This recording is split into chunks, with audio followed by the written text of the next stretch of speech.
Listo. Muy buenas noches. El día de hoy vamos a ver el tema que corresponde a cáncer de colon, pero antes vamos a resolver dos preguntitas acerca del tema que vimos la semana pasada, que fue sobre NM gástrico. Me ayudan respondiendo prendiendo su micro o en todo caso eh, por el chat.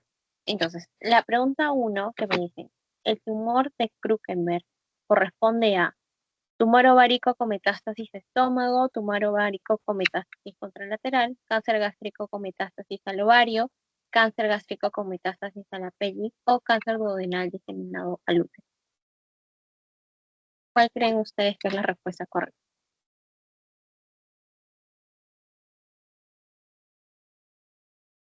A ver, La chat. C. Ujú. Muy bien, Milton. Sí, la G. El cáncer gástrico con metástasis al ovario. Y acuérdense que la principal característica, la principal expresión este, de lo que es metástasis en el cáncer gástrico son las linfadenopatías, ¿no? La semana pasada vimos lo de la linfadenopatía a nivel periumbilical, que es el ganglio de la hermana María José, supraclavicular, axilar, y también hay otras manifestaciones importantes como la metástasis al ovario, ¿no? O también llamado tumor ovárico secundario, porque viene del estómago, y ese se llama el tumor de Krukenberg. Entonces, realmente todo lo que es la clínica, sobre todo clínica correspondiente a metástasis, en cáncer de estómago es una fija que sí o sí tienen que manejar. Ya, la segunda pregunta. Tratamiento. Esta también es, es otra fija en cáncer gástrico. Paciente con cáncer gástrico Borman 2. Aquí ubicarnos bien en la clasificación. Borman, recordemos que es para un cáncer gástrico avanzado, que se encuentra en el cuerpo. ¿Qué procedimiento recomendaría usted? Gastrectomía total sin resección linfática. Recordemos que también la extracción linfática es bastante importante en lo que es las gastrectomías. La B es esófago yejunostomía en Y de Rhodes. C, gastro yejunostomía. D, gastrectomía total con linfadenectomía de 2. O E, gastrectomía subtotal con linfadenectomía de 2. A ver, yo antes de que me respondan, voy a hacer la imagen. Están diciendo en el cuerpo, ¿ya? O sea, en una parte más próxima.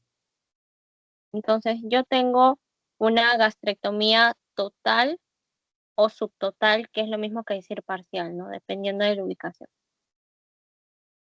A ver, ¿cuál de estas corresponde al tratamiento de un cáncer gástrico Borman 2?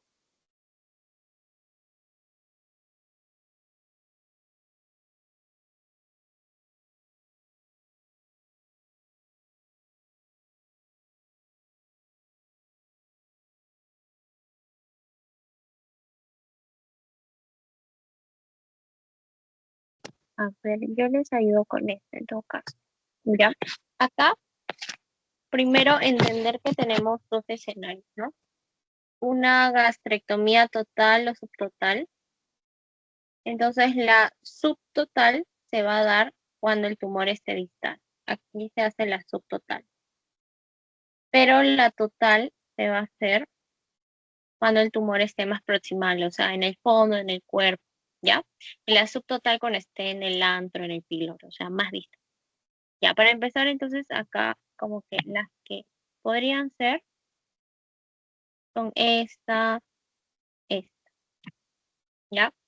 Entonces, la gastrectomía total eh, siempre debe ir acompañada con resección de los ganglios, porque como sabemos, el cáncer gástrico invade bastante ganglios, ¿no? Entonces, acá, ya con esto, podemos sacar la respuesta, ¿no? Con linfadenectomía D2. Ese es el procedimiento que se hace en las gastrectomías, linfadenectomía D2, ¿ok? Entonces, la A no podía ser porque era sin resección linfática, la esofagoyejunostomía en Y de Rhodes, así se llama la técnica de la gastrectomía total, pero no incluía a los ganglios, entonces tampoco podía hacer, y la D ya es el tratamiento más complejo, ¿no? Gastrectomía total y linfadenectomía. Entonces sería eso. Ya, eso también lo del tratamiento hay que manejarlo bien, porque siempre es algo que pregunto. Sobre todo, en lo que es ya cáncer gástrico avanzado, ¿no? Local normalmente no preguntan porque es fácil, ¿no? O sea, el tratamiento es una mucosectomía. Eso lo sacas al toque. Pero lo que es cáncer avanzado, ya eso te pregunta mucho. Y entonces, en NM de colon, vamos a ver primero algunos conceptos básicos, rápidamente, y ya de ahí nos vamos a meter de lleno a lo que es el tema. Entonces, para empezar, recordemos que anatómicamente nosotros tenemos un colon derecho, un colon izquierdo, ¿no? Pero ¿cuáles son sus partes? El colon derecho es todo lo que abarca ciego, colon ascendente o derecho, ¿no? Ese es el que llaman colon ascendente o derecho, colon transverso, colon izquierdo o descendente, sigmoides y recto, ¿ya? Y no olvidemos que acá hay dos ángulos. ¿Cómo se llama este ángulo? El ángulo hepático y el ángulo esplénico, ¿no? Por los órganos. A la derecha el hígado y a la izquierda el vaso. Y ángulo hepático y esplénico. Entonces, en lo que es la irrigación también es importante para poder entender el tratamiento, los tipos de colectomías que existen, que también es algo que viene bastante del examen y lo vamos a ver. Nosotros tenemos acá a dos arterias importantes, la arteria mesentérica superior y la arteria mesentérica inferior. Entonces, en pocas palabras, la arteria mesentérica superior va a irrigar hasta el transverso, ¿no? Va a irrigar todo lo que es el colon, todo lo que es el colon derecho, el ciego, el colon ascendente, hasta el transverso. Mientras que la mesentérica inferior va a irrigar todo lo que es el colon descendente, el sigmoides y la parte superior del río, ¿ya? No olvidemos. En lo que es drenaje venoso, eh, es bastante similar. Tenemos acá la vena mesentérica superior que va a recoger todo el drenaje del colon derecho hacia el transverso y la mesentérica inferior va a recoger todo el drenaje del colon descendente, del sigmoides y de todo el recto, sí, de todo el recto. ¿Ya? Y acá hay una cuestión bien interesante que me acuerdo que una vez lo preguntaron, que cómo se forma la vena hepática portal por la unión de la mesentérica, que viene por acá, con esta vena de acá, que es la unión de la esplénica con la mesentérica inferior. Entonces, es la unión de la mesentérica superior más la unión de estas dos, de la esplénica y la mesentérica inferior. Ya, no olvidemos esto. Esto da la vena hepática. Mesentérica superior más la unión de la esplénica con la mesentérica inferior. Ya. Y bueno, en cuestión de epidemiología, mencionar que esto es una de las principales causas de muerte en cuanto a neoplasias, ¿no? Está bastante asociado sobre todo a adultos ya de la tercera edad y es más común en los varones. En lo que es linaje histológico, al igual que el esófago, al igual que el estómago, el linaje que más predomina es el adenocarcinoma. No nos olvidemos que en el caso del gástrico, este se subdivide, ¿no? En dos tipos. Luego tenemos otros linajes como son el carcinoma epidermoide, el linfoma, el sarcoma, pero el que más nos importa porque ocurre en el 98% de casos es el adenocarcinoma. Y localización más común, para que sepas, el colon sigmoides, ¿no? Aquí está, colon sigmoides. Algunos dicen solo sigmoides, algunos colon sigmoides, ¿no? El sigmoides 65%, recto 14%, y luego el, el ciego. ¿Cuáles son los cánceres de peor pronóstico? Los del lado derecho, también para que sepan, lado derecho. Pero más común son los del lado izquierdo. Ya. Factores de riesgo. De acá sí también algunas veces vienen algunas preguntitas, sobre todo los porcentajes de historia familiar, cómo influye la historia familiar en cáncer de colon y también síndromes hereditarios. Ya, es donde vamos a hacer más hincapié. Factores de riesgo, la edad mayor a 40 años. El screening en una persona que no tiene antecedentes de cáncer de colon debería ser a partir de los 45 años, sin antecedentes. Pero una persona que tiene antecedentes familiares u otros factores de riesgo también bastante importantes es desde los 40 años, ¿ya? Con antecedentes, con antecedentes.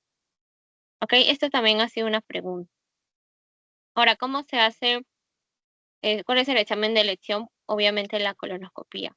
Hay otros países que para un screening desde edades más tempranas usan también el test de Tevenon, ¿no? Que evalúa sangre microscópica en las tesis, ¿no? Que también es un indicativo no muy específico, pero te puede hacer pensar en inicios de cáncer de colon.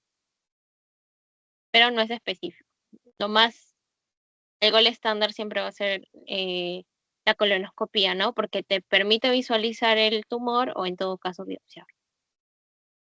Entonces, factor de riesgo la edad, luego la historia familiar. Esto es algo que también suelen preguntar, o sea, ¿cuál es el riesgo de desarrollar cáncer en una persona que tiene dos familiares de primer grado con antecedente de cáncer de colon? Y ya, siempre es una pregunta, siempre saco una pregunta acá.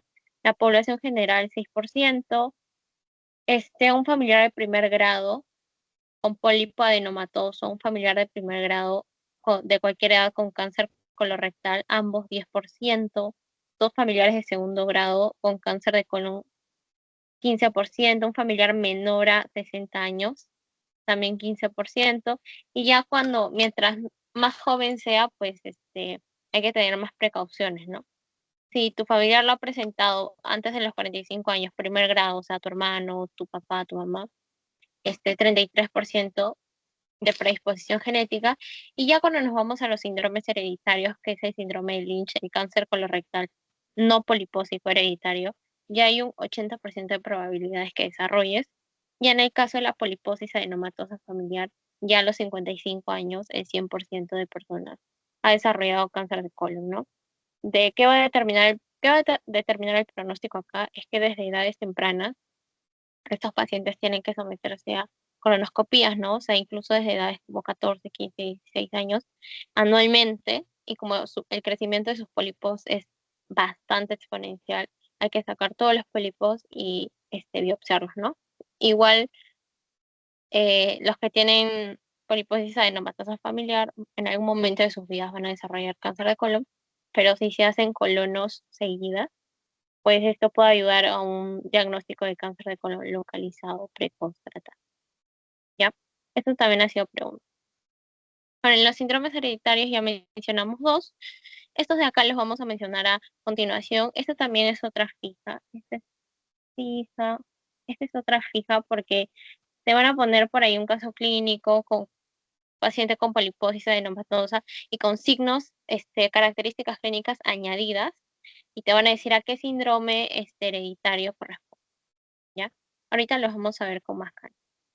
Otro factor de riesgo importante, estilo de vida. Uno de los que más se resalta es el consumo bajo en fibra, ¿ya? Este es un factor de riesgo bastante asociado a cáncer de colon. Y una dieta alta en nitratos, ¿no? En alimentos ahumados, por ejemplo, que son ricos en nitratos. Algunos patógenos y condiciones asociadas como enfermedad intestinal inflamatoria, como lo son la colitis, la enfermedad de Crohn. La que tiene más posibilidad de desarrollar cáncer de colon ahí es la enfermedad de Crohn. Entre una persona con Crohn y otra sin Crohn, hay una diferencia de 20 veces más de riesgo de probabilidades de desarrollar cáncer de colon. Adenomas, los adenomas colorectales, ya vamos a ver que hay algunos que tienen más incidencia de cáncer que otros, y diagnóstico previo de otros tipos de cáncer, ¿no? Ya que están, lo que les dije, Tenemos el síndrome de Gardner, donde aparte de los pólipos, todos estos presentan pólipos, ¿no? Excepto el síndrome de Lynch. El síndrome de Gardner es pólipos más, por ejemplo, dientes supernumerarios, osteomas, eh, quistes epiteliales, displasia fibrosa, acá más displasia fibrosa de cráneo. Ya todas estas características, quistes sebáceos, todo esto. En el síndrome de Oldfield, más que todo son pólipos más quistes sebáceos, ¿no? Con los que se aprecian en la imagen. Entonces, si te ponen un síndrome de Gardner, más que todo te van a poner lo que te he dicho, ¿no? Osteomas, displasia fibrosa de cráneo, dientes supernumerarios, más pólipos, ya, síndrome de Gardner. Síndrome de Oldfield, quistes sebáceos, más pólipos. Síndrome de Turcot, este es el que tiene afectación a nivel del sistema nervioso, ¿no? Porque tiene los famosos gliomas. Ya, esta es una de las que preguntamos, ¿no? Paciente que se le encuentra en la colonoscopia múltiples pólipos y a la resonancia magnética cerebral se le encuentra múltiples síndromes. Ya luego tenemos el síndrome de Lynch.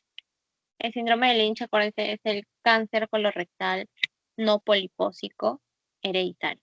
Ya 80% de los pacientes tienen riesgo de desarrollar, hay 80% de probabilidades, mejor dicho, de desarrollar cáncer colorectal en algún momento de su vida.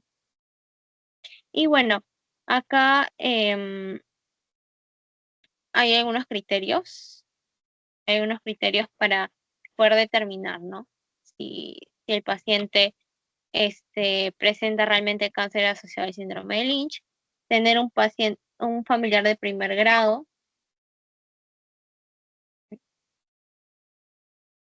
tener al menos 3 familiares y que uno sea de primer grado, al menos 2 generaciones consecutivas, o sea, por ejemplo, mi papá y mi abuelo, al menos un familiar diagnosticado antes de los 50 años y diagnosticar poliposis adenomatosa familiar, ¿no? Porque su lesión primaria acá son los adenomas. Ya. Y acá, esto es lo que también a veces viene de los pólipos adenomatosos, que son los que pueden tender a malignizarse, porque también existen los hiperplásicos, ¿no? Los hiperplásicos no tienen riesgo de malignizar, nunca se malignizan, 0% de posibilidad de convertirse a cáncer. En cambio, los adenomatosos son los de potencial para malignizarse, y en los adenomatosos tenemos 3 subtipos, de los cuales el que tiene más riesgo de malignizar son los vellosos, primero. Luego los tubulovellosos y en tercer lugar los tubulares, ¿ya? Esto también ha sido pregunta, ¿cuál es? Entonces el que tiene menos riesgo de malignizar. Se ponían todos e hiperplásico. La respuesta era hiperplásico, porque su posibilidad es nula, no existe, no malignizan. O lo contrario, ¿cuál es el que tiene mayor riesgo de malignizar? Te aparece hiperplásico, adenomatoso, túbulo velloso. Varios marcaban adenomatoso, ¿no? La respuesta era velloso, porque es el subtipo que más tiende a malignizar. Y mira, acá están sus formas, ¿no? Hay formas sesiles, que son como ramitas que crecen o sea, no hay como que, mejor dicho, no hay ramitas, ¿no? Son de frente extensiones. Y también hay los pedunculados, que son como yemitas, ¿no? Que van creciendo. En cambio, los sesiles no tienen yemitas, de frente tienen ahí sus bracitos de sal. Los vellosos suelen ser sesiles, entonces morfológicamente si te preguntan cuál tiene más riesgo de malignizarlos, de forma sesil, más que los pedunculados, porque los sesiles suelen ser los adenomas vellosos. Aquí voy a poner una banderita para que sepas que los sesiles son los que tienden más a malignizar. Ya, ya, y acá la fisiopatología. Ya acá, mira, aquí otra pregunta, ¿no? Nosotros tenemos dos vías para desarrollar cáncer colorectal. Una es de la inestabilidad cromosómica,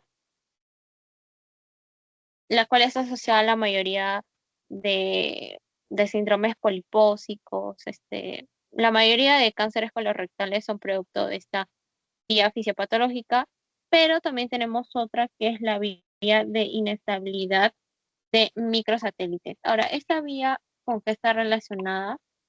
Con el sistema de reparación de ADN. Reparación de ADN, que está compuesto por 4 genes: MLH1, MSH2, 2, MSH6 y PMS2, ¿ya? Estos son los genes que contienen los microsatélites, por eso se le llama vía de inestabilidad de microsatélites, que no es más que este, que incluye a los microsatélites encargados de todo el sistema de reparación del ADN, ¿ok? Porque esto es importante porque recordemos que en nuestro ciclo celular tenemos pues puntos de reparación, como que puntos de vigilancia en los cuales si hay una estructura de la célula que está en formación está dañada, pues se detiene en ese punto de vigilancia el ciclo celular para que eh, se pueda reparar ese daño, si es que se puede reparar, claro, y luego continuar con el ciclo celular. En todo caso, si no se puede reparar, pues ya se genera una apoptosis, ¿no? Por eso es importante el sistema de reparación. Y bueno, este sistema de reparación es el que está asociado con el síndrome de Lynch, ¿no? Que creo que fue una pregunta del pretest ahí, que es algo que han preguntado también en algunos de los exámenes. Síndrome de Lynch asociado a la vía de inestabilidad de microsatélites o sistema de reparación de ADN afectado. Entonces, la primera vía está más que todo asociado con la mutación de los famosos genes, de los protoncogenes y de los genes supresores tumorales. Acordémonos por patología, ¿no?, que los protoncogenes son esos genes que se encargan de, de que hay una buena proliferación celular. Entonces, cuando se mutan, va a haber una proliferación celular, pero descontrolada. Y por otro lado, los genes supresores de tumor, su mismo nombre lo dice, de que se encargan, como el P53, por ejemplo, cuando se mutan ya no van a poder hacer su función supresora, ¿no? Entonces también se va a descontrolar la proliferación celular anómala. Entonces aquí primero se pierde, se muta el APC y se pierde la adhesión intercelular y va a haber una mayor proliferación y va a haber como producto un epitelio hiperproliferativo. Luego se muta el protoncogen CRAS. ¿Qué dijimos? Si un protoncogen se muta, se convierte en oncogen y va a haber una proliferación anormal, ¿no? Y esto va a dar como consecuencia un adenoma, ya una lesión premaligna, ¿no?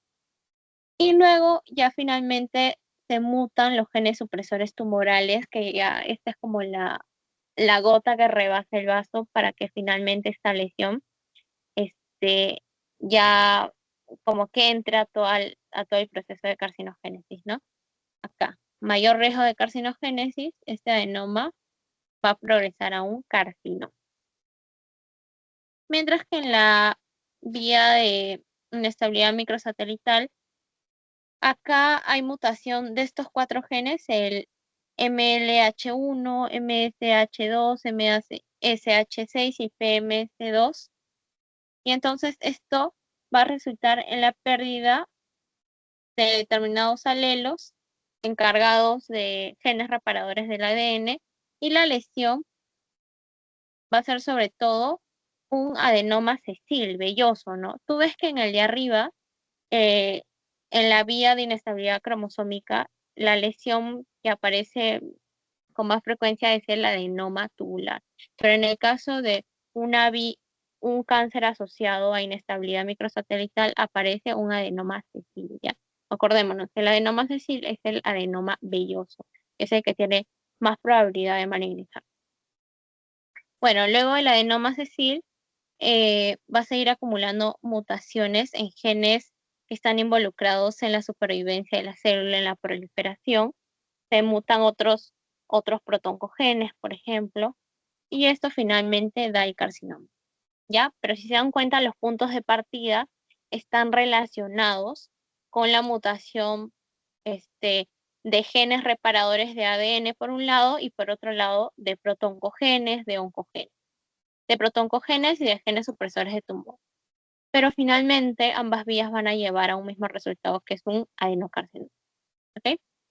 Esta imagen está bien bonita para entender todo lo que les he dicho. Y bueno, ya entrando en una de las últimas partes, en el diagnóstico, lo más importante acá es que les pueden venir casos clínicos donde les describan determinados síntomas, que para temas de teoría es importante saberlo, pero para temas de práctica no siempre se cumple, ¿no? O sea, hay algunos signos que te orientan a pensar más de cáncer de colon derecho y otros de cáncer de colon izquierdo, pero no son excluyentes, ¿no?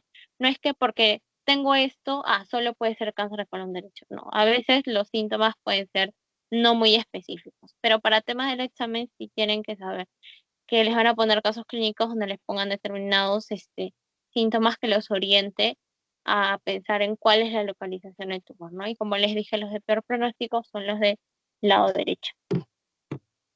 Entonces, en el lado derecho lo que tenemos es la anemia. Tenemos una masa palpable, tenemos también ya en un cáncer tardío, tenemos también la diarrea y sangrado oculto. Por eso hay anemia, ¿no? O sea, por sangrado oculto. O a veces hay sangrado más evidente que se manifiesta por melena. Ahora, ¿por qué diarrea? Recordemos que el colon derecho, todo lo que es el ciego, el colon ascendente, pues está conectado con el intestino delgado. ¿Cómo viene el contenido del intestino delgado? Líquido, ¿no? Porque recién en el intestino grueso se reabsorbe el agua, entonces viene líquido y evidentemente la manifestación clínica ahí sería la diarrea, ¿no? Fisiológicamente hablando, ¿ok? En cambio, en el lado izquierdo suele haber más constipación. ¿Por qué más constipación? Uno, porque la luz del intestino izquierdo es más estrecha, hay más posibilidad de constipación, de obstrucción. Y segundo, porque las heces ya a medida que pasan por el colon derecho, por el colon transverso, ya hay mayor formación de heces, ¿no? Porque ya se ha reabsorbido más el agua. Entonces hay más riesgo de constipación. Pero igual se dice que en el lado izquierdo hay cambio en el hábito intestinal. Esto quiere decir que a veces puede alternar la constipación con la diarrea. Por eso, si te ponen un caso como que diarrea o constipación, tú piensas o en cáncer de colon transverso o en cáncer de colon izquierdo. O sea, cualquiera de los dos, ¿no? También acá ya hay heces con moco y sangre. Y en lo que es recto sigmoides, aquí hay tenesmo, también puede haber incontinencia fecal, hematoquesia, que es sangrado rectal. Ya con la hematoquesia ya piensa en que se ubica en el recto, ¿no? Si te dicen melena, puede ser tanto colon derecho como colon izquierdo. Si te dicen sangre oculta en heces, piensa más en colon derecho, ¿no? Lo que te dicen. ¿Ok? Ya, y siempre, en lo que es examen físico, hacer el tacto rectal, ¿no? Porque hemos dicho que la ubicación más común está en el recto sigmoides, entonces, de repente, si tú haces tacto rectal, ahí tienes posibilidad, pues, de palpar. Laboratorio, ya, el CEA no es un marcador diagnóstico, por aquí bueno, no es diagnóstico, solo sirve de seguimiento y de un basal, ¿no? O sea, antes de empezar el tratamiento, tú tienes que, este, tomarle este marcador carcino embrionario, sea, para que después del tratamiento, pues, veas si realmente el tratamiento está siendo un poco efectivo, ¿no? Porque se supone que a medida que tú le das el tratamiento, este marcador va a ir bajando, ¿ya? Pero nunca es de diagnóstico, siempre es para seguimiento. Luego hemograma, obviamente, para descartar anemia. y T-Venom para ver sangre oculta. El gol estándar, como les dije, es la colonoscopía, te permite visualizar macroscópicamente el tumor, su localización y también la toma de biopsia. Hay otro examen, el estudio varitado de colon, ya que eso se hace con radiografía y contraste varitado. Y bueno, aquí se los pongo más que todo porque una vez preguntaron el signo de la manzana mordida, ¿no? O sea, aquí se ve, el tumor se supone que está acá, ¿no?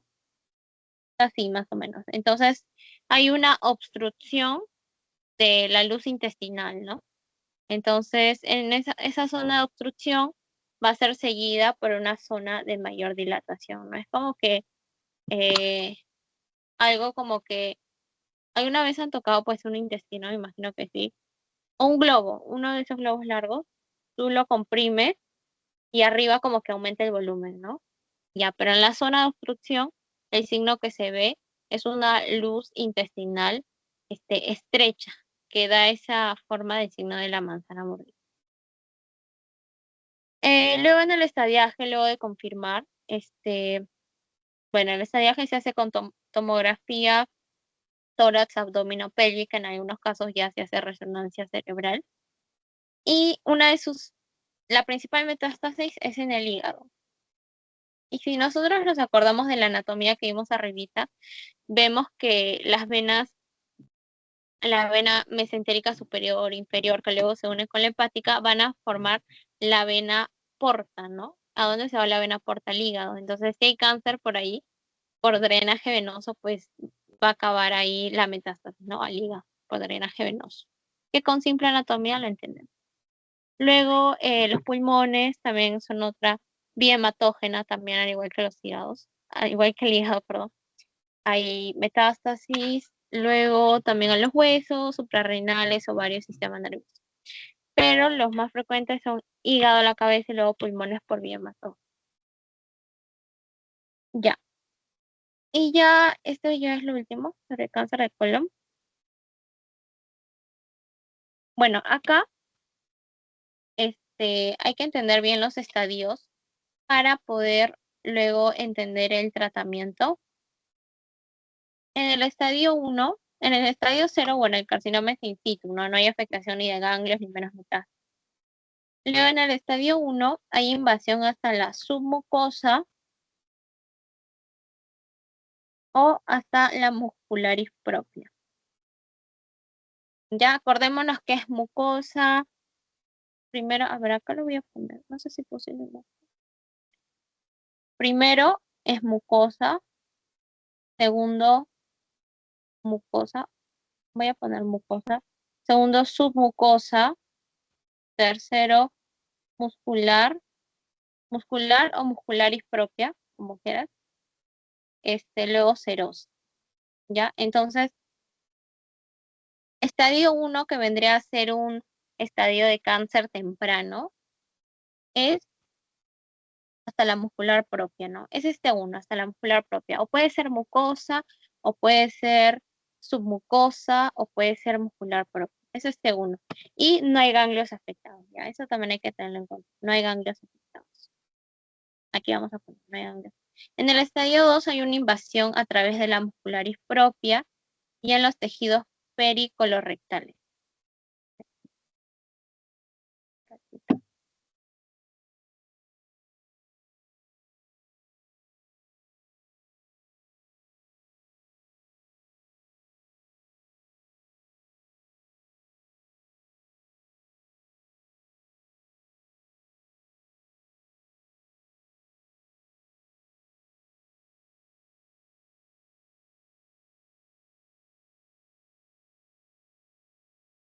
Ya, ya. Ya, como estaba diciendo, en el estadio 2 hay invasión ya mucho más allá de la muscular propia. Llega hasta el hasta el peritoneo visceral o puede llegar incluso a estructuras ya adyacentes al colon, ¿no?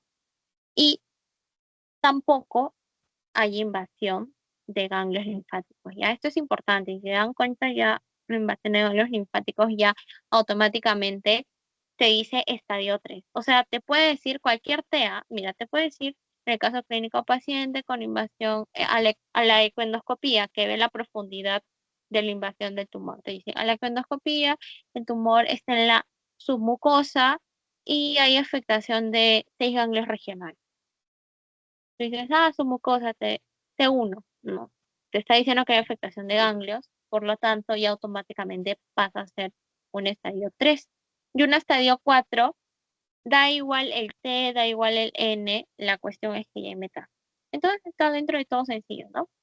Estadio 1 hasta la muscular propia, estadio 2 ya hasta más allá la serosa, el peritoneo visceral, estructuras adyacentes, pero sin ganglios afectados. El estadio 3 ya cualquier T, pero con ganglios afectados, sea 1, sea 2, sea 3, sea hasta 10.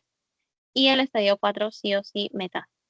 ¿Ya? Por favor, a tener en cuenta. ¿Por qué es importante esto? Porque de acuerdo a eso, pues vamos a valorar cuál va a ser el tratamiento. Y como les dije, etapa 1, estadio 1, todavía es cáncer, cáncer de colon temprano, ¿no? Localizado. Entonces aquí el tratamiento va a ser la cirugía curativa, o sea, la extracción del tumor, que se hace mediante las colectomías que ya vamos a ver a continuación. Estadio 2 es cirugía curativa, pero hay que considerar quimio adyuvante. Bueno, ustedes ya saben por poco que adyuvante es antes. No, perdón, es después. La adyuvancia es antes de la cirugía y adyuvancia es después, ¿no? Para eliminar los restos de células tumorales. En el estadio 3, sí o sí, siempre hay quimioterapia adyuvante. En el estadio 2, varía, ¿no? De acuerdo a la persona. El estadio 4 es, bueno, un enfoque multidisciplinar. Primero, valorar si se puede hacer una neoadyuvancia para que el cáncer, para ver si el tumor es resecable o no. Y en caso de enfermedad metastásica resecable, se puede considerar cirugía curativa con una previa neoadyuvancia y luego de la cirugía una adyuvancia, ¿no? O sea, neoadyuvancia, cirugía y adyuvancia. Pero en caso de una enfermedad metastásica irresecable o con comorbilidades que impiden un tratamiento curativo, considerar ya la cirugía paliativa. ¿Para qué es la cirugía paliativa? Extraer como que parte del tumor para disminuir las molestias, ¿no? Por ejemplo, si le está causando una obstrucción al paciente y tiene que estar con su bolsita, su colostomía, eliminar una parte del tumor para reducir la obstrucción, ¿no? Eso es una cirugía paliativa. Y quimioterapia paliativa, obviamente. ¿Ok? Ese es el tratamiento. Eso es lo que les pueden preguntar también. Los regímenes de quimioterapia ahí están para que luego lo lean, pero no es algo que suelen preguntar, la verdad.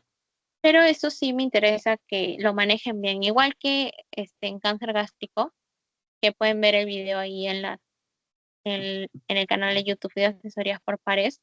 Hice bastante hincapié en, en cuáles son los tipos de cirugías, ¿no? Y acá igual, todo va a depender de la ubicación, por eso hice hincapié especial en la anatomía al inicio.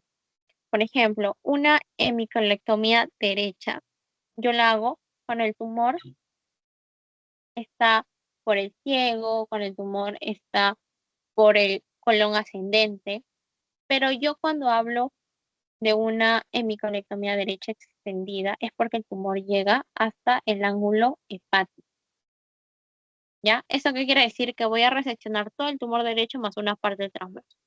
Luego, colectomía del transverso, obviamente cuando está en el transverso. Mi colectomía derecha cuando está ubicado en el colon descendente. En mi colectomía izquierda extendida cuando está ubicado en el ángulo esplénico, ¿ya? También saco el colon izquierdo. Colon izquierdo abarca desde sigmoides, ¿ya? Sigmoides, colon descendente y parte del transverso. Esa es una hemicolectomía izquierda extendida. Y sigmoidectomía, bueno, como su nombre lo dice, con el tumor está en el sigmoide, ¿no? Ya. Y eso es todo en relación al cáncer de colon.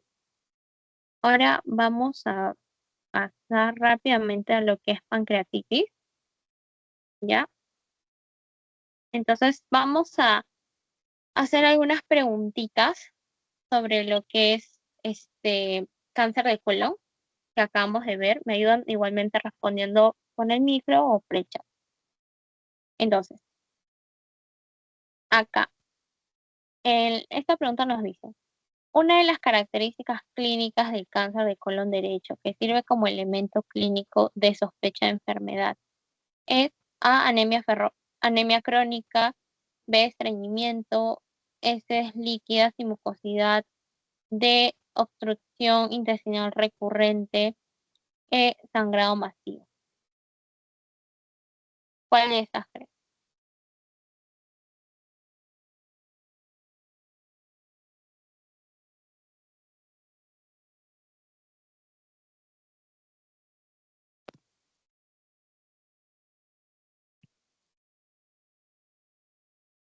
A ver, de cáncer de colon derecho, acuérdense que repasamos la clínica. ¿Cuál de estos signos es más sugestivo de eso?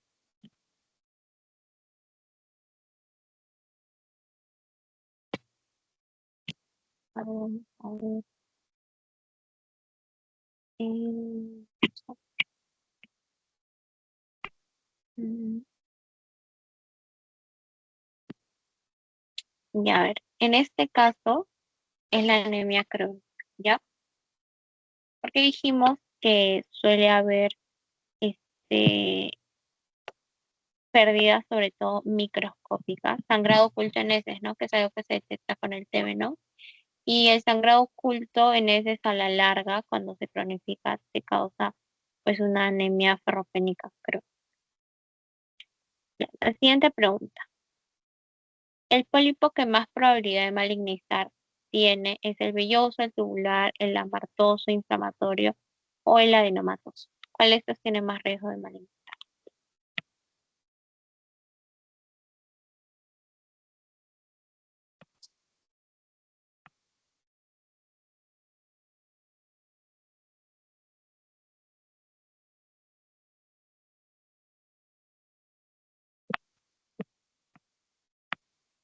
¿Alguien, chicos? ¿Cuál de estos tiene más riesgo de malignizar?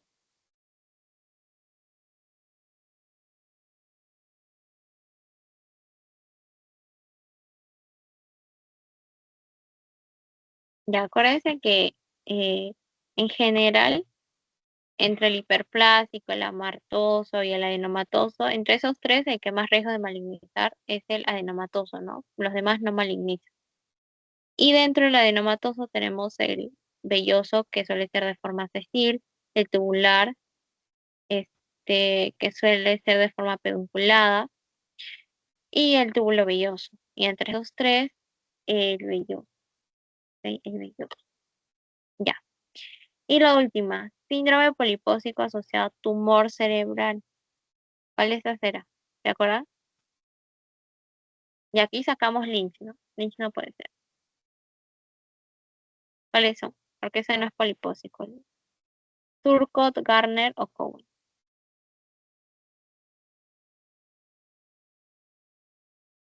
El TUR, ya. En los famosos gliomas. Pólipos más gliomas. El Garner tenía ya otros síntomas como los dientes supernumerarios, los osteomas, entre otros. ¿Ok? Ya. Finalmente vamos a ver el tema de pancreatitis. Este es un tema bastante bonito, bastante amplio. Vamos a ver sobre todo lo más importante dentro de pancreatitis, los puntos esenciales para súper listos para su examen. Ya, entonces, algunas generalidades rápidamente para que podamos entender lo que viene. Bueno, este es un órgano retroperitoneal, ¿no? Es una glándula mixta. ¿Por qué mixta? Porque tiene una parte exocrina, donde están los acinos pancreáticos, y una endocrina, donde están los islotes de Langerhans. Langerhans, ¿ok? Que son los que producen la insulina. Y también el glucagón y también la gastritis, ¿ya? Ok. Entonces, la pancreatitis es un desorden del páncreas exocrino. ¿Qué es lo que produce el páncreas exocrino? Enzimas. El jugo pancreático, ¿no? Que es esencial para la digestión. Entonces, la pancreatitis afecta la parte del páncreas exocrino, donde predomina un mecanismo de inflamación aguda que causa daño del parénquima glandular y si es grave puede dañar también el tejido peripancreas. ¿Ok? Lo bueno es que la mayoría de cuadros de pancreatitis aguda pues son leves, en el 80%, y 20% pueden progresar a una pancreatitis necrohemorrágica o también severa, ¿no? Considerada severa. Entonces, aquí para entender un poquito de la anatomía, dijimos que es un órgano retroperitoneal. Aquí está el conducto cístico, aquí está el colédoco, y el colédoco, acá, en la ampolla de Vater, se va a unir con el conducto de Wilson, ¿no? El conducto pancreático principal es el conducto de Wilson, que lleva todas las enzimas, todo el jugo pancreático, que es necesario que llegue a la ampolla de Vater. ¿Para qué? Para una buena digestión de los alimentos, ¿ok? Entonces a la ampolla de Vater llega el contenido del colédoco, que es bilis, y el contenido del conducto de Wilson, que son jugos pancreáticos ricos en enzimas. Y precisamente aquí está el páncreas, la parte exocrina, lo que va a producir son enzimas y proenzimas. Enzimas como por ejemplo la lipasa, la amilasa, que son justamente las que se elevan en una pancreatitis aguda, y proenzimas que ¿qué quieren decir? Que todavía no están activas. Las enzimas propiamente están activas, tienen actividad catabólica, pero las proenzimas van a necesitar de otra molécula para activar, de la enteroquinasa. ¿Ya? La enteroquinasa las activa estas proenzimas en el duodeno. En el duodeno. ¿Qué hace la enteroquinasa? Activa el tripsinógeno, la tripsina, y la tripsina a su vez activa a estas proenzimas. El tripsinógeno pasa a ser tripsina, el el quimotripsinógeno a ser quimiotripsina, la proelastasa a ser elastasa. Ya, todo esto gracias a la enteroquinasa que se produce en el duodeno. ¿Ya? Para que tengan conocimiento y puedan entender cuáles son las enzimas que se producen en el páncreas, ¿no? Y cómo es su proceso activo. Entonces, en etiología, la pancreatitis de causa biliar es la más común, ¿ya? La más común. Al menos aquí en nuestro país es la más común. Hay otros países donde la causa principal es el alcoholismo, pero en nuestro caso es la segunda causa más común. ¿Ya? Aquí, ¿qué es lo interesante? Que 40% de las pancreatitis agudas tienen como causa la patología biliar, o sea, un cálculo que se queda atracado en en, ahí en la entradita de acá en la entradita, vemos, en la entradita del duodeno, donde desemboca el conducto pancreático y el colédoco, ahí se queda la piedrita, ¿ya? Causando que este contenido pancreático no pueda pasar al duodeno, sino que se retenga ahí en el conducto de Wilson, en el páncreas, ¿ok? Entonces, 40% de las causas de pancreatitis es por esa patología biliar, pero las personas de por sí que suelen sufrir de cálculos biliares, no todas desarrollan una pancreatitis, solamente 2 al 7% de pacientes con cálculos biliares van a desarrollar pancreatitis. Ya. Sin embargo, la principal causa de pancreatitis es la patología biliar. Bueno, dicho esto, esta es la principal causa y la segunda causa son los alcoholismo. Aquí les traje un cuadro bastante completo para que puedan ver de manera mucho más amplia la causa de la pancreatitis, siempre a la cabeza cálculos biliares, luego por etanol, por alcohol, la hipertrigliceridemia, una hipertrigliceridemia más de 1000 miligramos por decilitro. O sea, yo me acuerdo que alguna vez pusieron un caso clínico bastante interesante donde decía que había un paciente con antecedente de colecistitis, o sea, inflamación mm, de la vesícula por un cálculo que estaba obstruyendo su salida. Entonces causaba cólicos biliares, que tenía ese antecedente y que había entrado con un cuadro de pancreatitis y que le habían tomado los triglicéridos y estaba en 500, en 400, me acuerdo, en 400. Entonces, ¿cuál es la causa subyacente y todo el mundo? Pues hipertrigliceridemia, pero en realidad la causa era cálculos biliares. Ya, uno, por el dato epidemiológico, que es la más común, y dos, porque el nivel de hipertrigliceridemia, de hiperlipidemia que se necesita para causar realmente una pancreatitis es de 1000 para arriba, ya, o sea, con 400, 500, 400, ya una persona tiene otros síntomas, otras molestias, pero no, no suele causar pancreatitis esos niveles de triglicéridos. Entonces también tener en cuenta ese aspecto.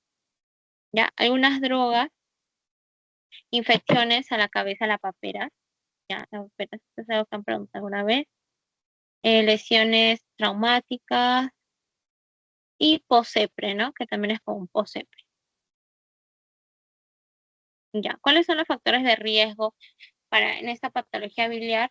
Las piedritas, por ejemplo, que son menos de 5 milímetros, que es más fácil que salgan de la vesícula y viajen hasta antes de entrar al duodeno, aquí, hasta la confluencia del conducto de Wilson con el coledo, ¿ya? Es donde se obstruye. Luego que una persona tenga múltiples cálculos y un conducto cístico aquí debe ser ancho, ¿ya? Un conducto cístico, porque si tiene un conducto cístico ancho va a ser más fácil que la piedrita viaje hasta el final, hasta antes del duodeno, ¿no? Porque si sería estrecho, ahí nomás arribita ya se quedaría atrapado, ¿ya? Pero mientras más ancho, con más libertad puede viajar esa piedrita. Ya luego hay pancreatitis autoinmunes, que pancreatitis esclerosante plasmocitaria asociada a un infiltrado linfocítico de los conductos periductales de los ductos pancreáticos y lesión granulocítica epitelial ductal que está asociado a la invasión de neutrófilos, linfocitos, células plasmáticas. ¿Ya? Eso no suelen preguntar, lo que más suelen preguntar que son las causas más comunes. Ahora, en la fisiopatología es bastante simple, ¿no? O sea, por un lado tenemos las causas mecánicas como la colelitiasis, que es la patología biliar. También tenemos otras como el alcoholismo, eh, que lo que van a hacer es que van a causar inflamación, van a causar obstrucción to- de todo el transporte del jugo pancreático hasta el duodeno. Y finalmente, esto nos va a llevar a una lesión de células acinares, ¿no? Por ejemplo, el alcoholismo causa lesión directa a las células acinares, la, la colelitiasis causa una obstrucción del jugo pancreático, que finalmente va a hacer que el jugo pancreático se retenga en el páncreas. ¿Y qué dijimos que tiene el jugo pancreático? Tiene enzimas. Entonces esas enzimas son tienen actividad para catabolizar. ¿Qué quiere decir eso? Que tienen actividad destructora y van a dañar las células acinares. ¿Ok? Las células acinares se pueden dañar por isquemia o por activación de las enzimas que quedan retenidas ahí en el páncreas con el jugo pancreático. ¿Ok? Esto va a provocar lesión de las células acinares, toda lesión causa inflamación. Y finalmente, ¿qué enzimas dijimos que tenemos? Enzimas como elastasas, como amilasa. Todo esto va a causar proteólisis, necrosis grasa, hemorragia. Miren, la necrosis grasa mediada por la lipasa, la hemorragia por la elastasa. También enzimas de estructuras de proteínas y todo esto edema, inflamación intersticial. ¿Ok? Y bueno, por acá tenemos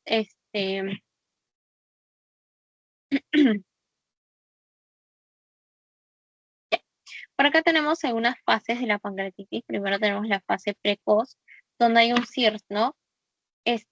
Hay una respuesta inflamatoria sistémica dentro de los primeros días donde predominan las citoquinas inflamatorias.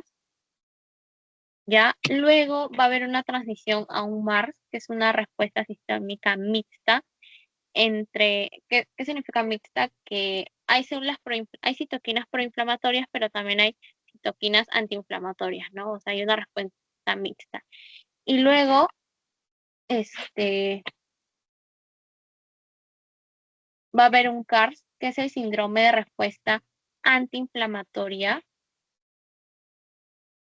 compensatoria. Sistema de respuesta antiinflamatoria compensatoria, el CARS.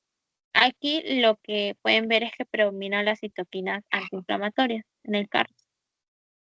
Ahora tú me dirás, ah, pero qué bueno, ¿no? Porque precisamente lo que está causando la pancreatitis es ese sistema inflamatorio. Pero mira, este CARS lo que va a hacer es deprimir el sistema inmune, ¿ya? Porque las citoquinas proinflamatorias finalmente son, es la respuesta a un sistema inmune activo, ¿no? Entonces, si hay un CARS, hay una depresión del sistema inmune y eso que va a hacer que se eleven las posibilidades, riesgo de infección,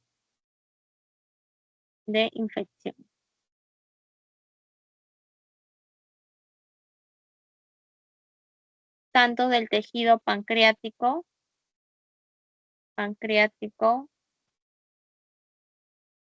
y peripancreático. Por eso las lesiones infecciosas, las lesiones las podemos encontrar dentro de como que 2 semanas después o hasta 4 semanas después, ¿no? De la pancreatitis. Por este proceso de CARS donde hay una depresión de la respuesta inflamatoria y por ello una depresión de la respuesta inmune protectora. ¿Ya? Bueno, siguiendo la clasificación, dijimos que el 80% es no complicada. Esto se traduce en una pancreatitis edematosa o intersticial, que es la más frecuente, mínima alteración del órgano y recuperación sin inicial.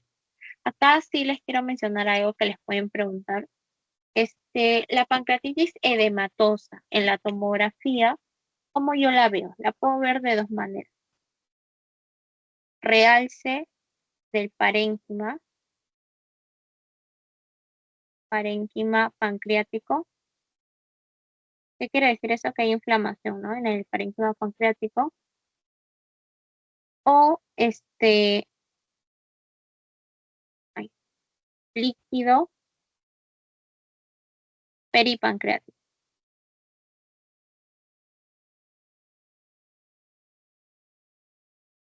sin necrosis. ¿Ya? Estas son las dos características que puedo encontrar. Primero, que no haya necrosis, obviamente, porque ya que haya necrosis es una pancreatitis ya complicada, ¿no? Entonces, aquí yo voy a encontrar un realce del parénquima pancreático, que es el edema del páncreas, de inflamación natural que se da en una pancreatitis aguda, y líquido peripancreático sin necrosis. ¿Por qué les hago hincapié en esto? Porque han habido veces donde te preguntan casos clínicos de un paciente que te da en la clínica, este, sin daño orgánico, o sea, aparentemente una pancreatitis normal, y luego te ponen en la tomografía con líquido peripancreático que perdura por 2 semanas. Estamos frente a una pancreatitis edematosa, una pancreatitis severa, una pancreatitis necromorrágica y muchos respondieron severa. ¿Por qué? Por este signo tomográfico. Pero en realidad un líquido peripancreático, o sea, alrededor del páncreas, del órgano del páncreas. Mientras sea sin necrosis, mientras no hayan burbujas, mientras no hayan signos de infección, es normal, es parte de una pancreatitis edematosa que puede persistir hasta las 4 semanas posteriores de la pancreatitis, ¿ya? Por si acaso. En cambio, la necromorrágica, ya, antes de pasar, esta de acá es un ejemplo de pancreatitis edematosa. Acá hay un realce, acá hay un tejido líquido peripancreático y acá hay un realce, ¿no? Un realce del parénquima pancreático que traduce inflamación. Ya. En la necromorrágica, que es en el 20% de casos, Está asociado a fallo multiorgánico, sobre todo tres órganos: el respiratorio, renal y cardiovascular, que ya lo vamos a ver después, y suele tener complicaciones locales, ¿no? Necrosis, pseudoquiste, absceso. ¿Ya? Entonces, aquí,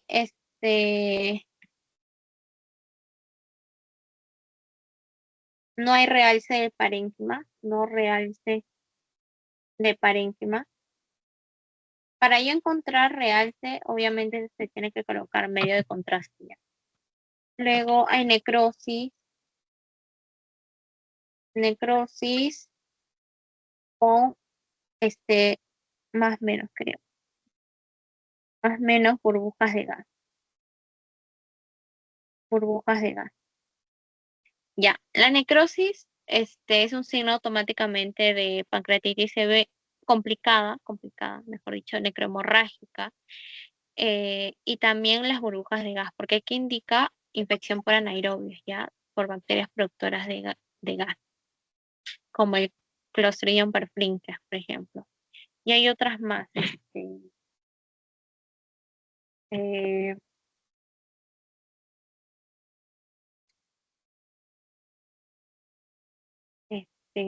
ay, ahorita no me acuerdo. A ver, tengo el segundo nombre de la bacteria, en la punta de la Bacteroides fragilis. Esa es la bacteria que típicamente produce infección, ¿no? Son bacterias productoras de gas. Entonces, si no hay realcia del parénquima, si hay necrosis y burbujas productoras de gas, ya compatible con pancreatitis complicada o necrohemorrágica, ¿no? Y acá también vemos, miren, estas zonas negritas más oscuras son zonas de burbujas de gas. Y estas zonas son necrosis peripancreática, ¿ya? Se los pongo porque a veces vienen casos clínicos donde les describen la hemorroides. Ahora, clasificación, severidad. En pancreatitis hay varias clasificaciones. Las más importantes, en este caso de estas dos, la más importante es esta acá, la de Atlanta, ¿ya? Pero por temas de teoría también les muestro la de Petro. Entonces vamos a hacer más hincapié en la de Atlanta. Acá me ponen pancreatitis aguda leve, moderadamente grave o severa, ¿ok? En la pancreatitis aguda no hay ni complicaciones orgánicas ni complicaciones locales ni sistémicas. O sea, no hay compromiso renal, ni respiratorio, ni cardiovascular. Y con complicaciones locales se refiere a estas de acá abajo: colecciones de líquido peripancreático, pseudoquistes, colecciones necróticas, obstrucción duodenal, etc. Walt of necrosis tampoco. Pancreatitis aguda moderadamente grave. Hay una falla multiorgánica que se resuelve en menos de 48 horas. Digamos que estaba con oliguria. Por falla renal, ya. Luego de 48 horas ya está orinando normal. Su flujo urinario es normal. ¿Ok? Esto puede ser con complicaciones locales o sistémicas, pero aquí el punto clave es que no hay falla orgánica persistente. O sea, si te dicen que presenta hace 72 horas oliguria o hace 72 horas está con algún apoyo oxigenatorio por algún compromiso respiratorio, ya no puede ser moderadamente grave, ya es una aguda severa, porque ya es una falla orgánica que está persistiendo más de 48 horas, ¿ya? Y la pancreatitis aguda severa, como lo dije, es más de 48 horas con complicaciones locales, ¿no? O sea, están ambas. Ahora, para la falla orgánica, vamos a ver el score de Marshall, que está un poquito más abajo, pero estas son las que determinan severidad. Atlanta es la que más importa. Ya, para el diagnóstico seguro siempre habrán escuchado que hay tres parámetros con los que yo determino pancreatitis, ¿no? Pero basta tener dos de tres. ¿Qué quiere decir esto? Que si, por ejemplo, yo encuentro clínica típica, si le encuentro la lipasa y la amilasa 3 veces por encima de su límite normal, ya no tengo que tomar imágenes, ¿ok? Porque ya tengo dos parámetros de tres para decir que es pancreatitis. Pero si yo tengo una clínica dudosa y un laboratorio compatible con pancreatitis, Ya en ese caso sí necesitaría tomar, por ejemplo, una ecografía para buscar el cálculo, o una tomografía, o una resonancia, ¿ok? Pero basta con que tengas dos de tres para ya confirmar una pancreatitis. Entonces, primero la clínica, ¿no? O sea, siempre empezamos por lo menos invasivo, por lo semiológico, un examen por la semiología. Entonces, en la clínica, la típica, ¿no? Siempre te dicen el dolor irradiado hacia la espalda, un dolor en cinturón o faja, ¿no? Empeora después de las comidas copiosas, o sea, las comidas grasosas, y su posición antálgica es inclinarse hacia adelante. Síntomas asociados, náuseas, vómitos, a veces se asocia con hilo paralítico, también puede haber fiebre. Y bueno, ya la clínica de compromiso orgánico, dijimos que puede ser insuficiencia respiratoria, insuficiencia renal o compromiso cardiovascular, ¿no? ¿Cuál de estos es la más común? El compromiso respiratorio. Ahora, acuérdate que el páncreas está para la izquierda, ¿no? Es retroperitoneal, suele causar más derrame pleural izquierdo, ya por su ubicación anatómica. Clínicamente, tenemos el famoso signo de Cullen, signo de Gray Turner, signo de Fox y signo de Bryan. Los que preguntan más son estos tres primeros. Signo de Cullen, acuérdate, periumbilical. Signo de Gray Turner en flancos, ¿ya? Lumbar y en flancos. Signo de Fox en región inguinal y signo de Bryan en el escroto, ¿ya? A veces incluso te preguntan cuál es el signo clínico en la región inguinal, que indica pancreatitis necrohemorrágica, porque estos signos son compatibles con pancreatitis necrohemorrágica. Normalmente no los encuentras en una pancreatitis edematosa, sino en una necrohemorrágica. Ya te preguntan cuál es el equimosis en la zona inguinal. ¿Cuál es el signo y diagnóstico probable? Signo de Fox, que podría indicar pancreatitis necrohemorrágica. ¿Ya? Te pueden preguntar también así. Ya. Segundo parámetro a tener en cuenta en el diagnóstico laboratorio. Amilasa y lipasa estén 3 veces por encima de su valor normal. ¿Ya? La que se suele elevar primero es la amilasa, pero la que suele persistir más, y es más específica, más sensible, es la lipasa. ¿Ya? La amilasa suele remitir a las 48 horas, en cambio la lipasa se queda hasta 10, 14 días.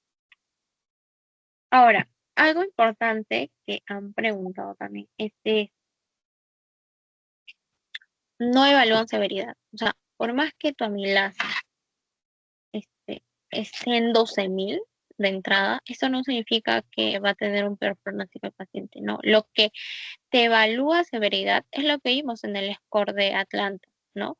Si hay presencia de compromiso orgánico, si hay presencia de lesiones localizadas, eso es lo que te evalúa severidad, no la amilasa y lipasa, ya, por favor. Entonces, si no te evalúa severidad, significa que no vale para evaluar para el seguimiento, ¿ok? Ya. Eh, Imágenes. Bueno, eso ya es lo último, ¿no? Porque dijimos, si no hay clínica más laboratorio, ya, pues ya está tu diagnóstico concreto. Pero esto se hace más que todo en caso de que haya alguna duda diagnóstica. Eco para ver detección de cálculos biliares, ¿no? Y tomografía permite ver la necrosis con contraste y complicación. Ahora, la tomografía eh, no se suele pedir recién a las 72 horas, ¿ya? Porque ustedes vieron la fisiopatología, ¿no? O sea, donde empiezan a ver más las lesiones locales son después de algunos días, no ahí mismo cuando estás con la pancreatitis aguda, sino días después, ¿no? Entonces es un examen de elección, que es la que te ayuda a ver de mejor manera las lesiones localizadas, ¿no? Entonces eso te permite ver si hay edema peripancreático, si hay colecciones de líquidos, si hay áreas necróticas, si hay áreas infectadas, ¿ok? Siempre ese es el examen de elección para ver las lesiones localizadas. Y bueno, en el pronóstico tenemos otras escalas más. Las que de estas son las que más pueden preguntar. Ransom y Marshall, ¿ya? Las de Ransom son criterios de entrada y a las 48 horas. Siempre 3 o más. 3 o más indican mayor pronóstico, pues, ¿no? ¿Qué es lo que mide el pronóstico? Cuánto más riesgo de mortalidad tiene o no el paciente. ¿Ok? A las 0 horas, o sea, la entrada, lo que se va a medir es la edad, el conteo leucocitario, la glucosa sérica, el LDH y el AST.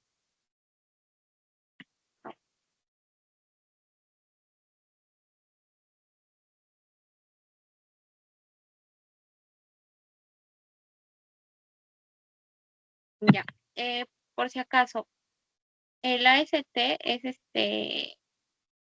la enzima, sí, la enzima hepática, ya, es la TGO, AST o TGO. A las 48 horas se mide la caída del hematocrito, el incremento de la urea con el nitrógeno ureico, el calcio sérico, la presión de oxígeno, el déficit de base, el secuestro de líquidos, ¿no? O sea, esto es más que todo compromiso orgánico. Aquí un datito es que una de las causas de pancreatitis es la hipercalcemia. Sin embargo, ya la pancreatitis complicada te puede causar hipopatía. ¿Ok? Entonces, 3 o más de estos, miren, ya con 3 o más la mortalidad asciende hasta 11, 15%, y ya 6 o más, un riesgo de mortalidad del 40%. Luego la escala de Marshall, como dijimos más arriba, evalúa falla orgánica, ¿no? Respiratorio, renal y cardiovascular. 2 o más define la falla orgánica. Un puntaje de 2 o más. Ya aquí que evalúan respiratorio, lo que es el PAFI. El renal mide la creatinina, mientras más el valor de creatinina ascienda más, significa que la función renal está empeorando. Y cardiovascular, la presión sistólica. ¿Ok? Si responde o no a líquidos y el pH. Y bueno, aquí están los criterios de VISAP y el Apache 2. A veces han preguntado, ¿un Apache mayor a 7 está relacionado a la mortalidad próxima, a mayor mortalidad? Falso, ¿no? Siempre el punto de corte es mayor a 8. Mortalidad del 11 al 18%. Es que el Apache es bastante largo, entonces no te van a preguntar propiamente lo que mide. Donde te podrían preguntar eso es en Marshall y en Ransom, en esos dos. Y ya casi terminando, esta es otra escala de valoración, el índice de severidad de tomografía. Dijimos que la tomografía se solicita a las 72 horas iniciada la clínica, ¿no? Entonces, el índice de severidad de tomografía se saca con el criterio de Baltasar y con el porcentaje de necrosis. En criterios de Baltasar tenemos de la A. Entonces, un criterio de Baltasar A es un páncreas normal, 1B es aumento de inflamación focal o difusa del páncreas, el C ya es una inflamación intra o ya peripancreática, o sea, tejidos alrededor del páncreas. D, hay una única colección líquida y son 2 o más colecciones líquidas, y o gas retroperitoneal, ¿no? Que podría indicar infección.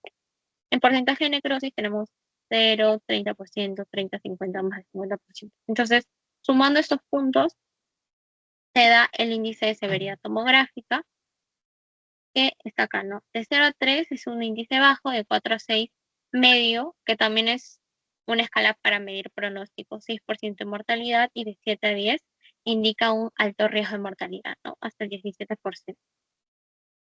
Ahora, obviamente para medir esto vamos a necesitar tomografía con y sin contraste, ¿no? Con contraste para medir necrosis, valorar la necrosis, y sin contraste para los grados de Baltasar, o sea, para ver las lesiones inflamatorias o las lesiones focales, ¿ya? siempre la tomografía es el examen de elección, pero no es de entrada, es después de las 72 horas, ¿no? Ya, y complicaciones. Ahí, complicaciones. Y entonces, en complicaciones, me gustó bastante esta imagen, donde te va indicando cómo en la fase temprana hay un CIRS, digamos, una cascada inflamatoria. Se puede o no, se puede generalizar esta inflamación a todo el organismo y dependiendo de eso, esto va a determinar si se dan complicaciones este, sistémicas, ¿verdad? Entonces puede empezar por una pancreatitis grave, leve, que luego de las 2 semanas ya empiezan las complicaciones locales, ¿no? En el caso de la pancreatitis leve no hay complicaciones locales, en el caso de la pancreatitis grave sí vamos a ver complicaciones locales que se van a diferenciar de acuerdo al punto de corte que son 4 semanas, ¿no? Igual vemos que las pancreatitis locales corresponden a una fase tardía, que pueden dividirse en aquellas que aparecen antes de las 4 semanas, y otras 4 semanas después de las 4 semanas del cuadro de pancreatitis. Y bueno, en esta fase también podemos valorar si hay complicaciones sistémicas, ¿no? Que son falla orgánica, sea sistema respiratorio, renal o cardiovascular. O también incluso hasta una sepsis. Ahora, aquí están las lesiones localizadas que van a aparecer en una fase tardía, ¿ya? Antes de las 4 semanas podemos encontrar una colección líquida peripancreática y también una colección necrótica aguda, ¿no? Unas sin necrosis y otras con necrosis. Y más de 4 semanas podemos encontrar un pseudoquiste o una necrosis encapsulada, que es el famoso WON, ¿no? Wall of Necrosis, ¿ok? Una necrosis encapsulada, como le dice su mismo nombre. Entonces, ¿qué podemos encontrar en el pseudoquiste pancreático? Que es la colección líquida aguda peripancreática. Ese es el pseudoquiste pancreático. Es una colección de líquido pancreático no infectado, bien delimitado por una pared de órgano no epitelizado. Por eso se le dice pseudoquiste, porque el quiste real tiene una pared epitelizada. Ya aparece luego de las 4 semanas a la 6ª semana. ¿Y cuál es el tratamiento? Esto preguntaron una vez. Observación, porque el 50% tiene una resolución espontánea. Y ahí están sus complicaciones. La necrosis pancreática, este, la presencia de áreas necrosadas en el páncreas o también en zonas aledañas, ¿no? Esta sí es una complicación precoz. Es por eso que un paciente ya con, con una clínica de páncreas necromorrágico, por ejemplo, que presenta los signos clínicos de Grey Turner, signo de Polen, ya que te indican pancreatitis complicado, que también en los criterios de Ransom empieza a bajar su hematocrito y otros de los parámetros que hemos visto ahí. Ya a estos se le hace una tomografía de manera más precoz, ¿no? De repente, dentro de las primeras horas. ¿Por qué? Porque pueden estar presentando una necrosis pancreática que tiene riesgo de infectar. Y el absceso pancreático, que aparece entre la 4ª y 6ª semana, es una colección de material purulento. ¿Y cómo lo vemos? Con gases, ¿no? Formación de burbujas. ¿Esto qué quiere decir? Ya la formación de burbujas te indica que está infectada esa lesión. ¿Cuál es el diagnóstico? Con punción y aspiración, ¿no? El tratamiento, aspiración. Entonces acá hay un pseudoquiste pancreático, que es después de las 4 semanas, que normalmente tiene una resolución espontánea, un absceso peripancreático, que miren, todas estas zonas más oscuras es la formación de gases, ¿no? Significa que está infectado. Y una necrosis pancreática infectada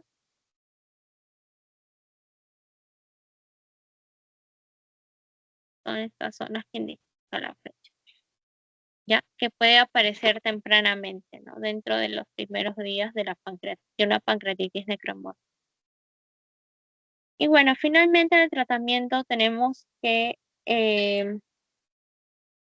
primero, siempre que nos venga un paciente con sospecha, hay que hacer los 3 diagnósticos, ¿no? Empezando por el clínico, para valorar también la gravedad del paciente, si estamos frente a una pancreatitis complicada o no complicada, hacer una reanimación agresiva con líquidos intravenosos, luego un reposo intestinal inicial, y dijimos que hay riesgo de hilio paralítico, ¿no? Entonces, que estén NPO por 24 a 48 horas. Y obviamente hacer manejo sintomático. ¿Ya? El tratamiento, en esencia, de la pancreatitis es un tratamiento médico. ¿Qué quiere decir? Sin intervención quirúrgica, en esencia, ¿ok? Pero no siempre. Entonces aquí lo que me tiene que importar es hidratarlo bien, ponerlo en NPO las primeras 24 a 48 horas, eh, porque el paciente, pues su clínica es vómitos, vómitos, vómitos, ¿no? Es intolerancia oral. Y en medicamentos antieméticos y analgésicos, porque el dolor es bastante fuerte.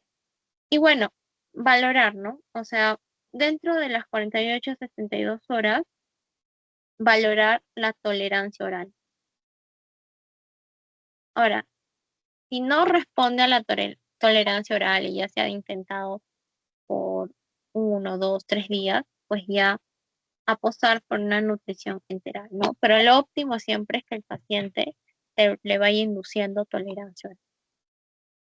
Ahora, ¿se da tratamiento antibiótico profiláctico? No, no se suele dar, solamente se da en una infección documentada, ¿no? Por ejemplo, se le toma a las 48 a 72 horas una tomografía y se ve áreas de necrosis con burbujitos, ¿ya? Eso significa que es una necrosis pancreática infectada.